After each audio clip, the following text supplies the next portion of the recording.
Hinnatõusust tingituna on ka eralasteaedadel hetkel keerulised perioodid.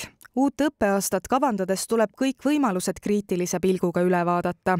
Tänasel linnavalitsuse istungil teatati, et Tallinna lasteaiad, sealhulgas ka eralasteaiad, hakkavad saama linnalt suuremat toetust.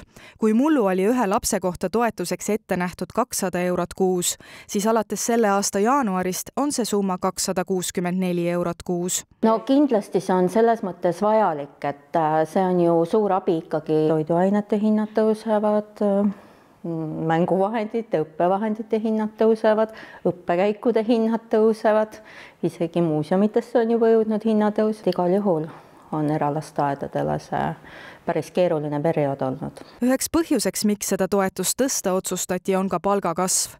Tallinna linnavalitsus kinnitas täna määruse, millega tõstetakse linna haridustöötajate ning tugispetsialistide palkasid ligi 24% võrra.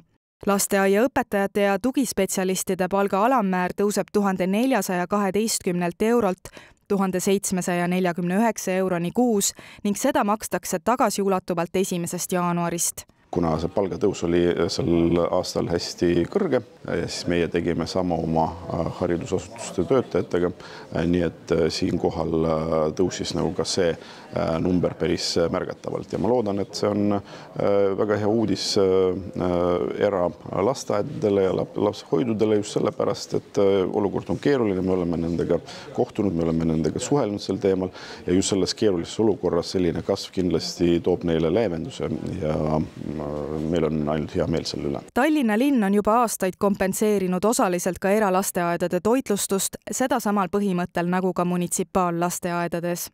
Alates selle aasta jaanuarist on see toetus 50% suurem kui mullu. Sõimerühmades korvab linn 2 eurot ja 70 senti lapse kohta päevas ning lasteaiarühmades 3 eurot lapse kohta päevas.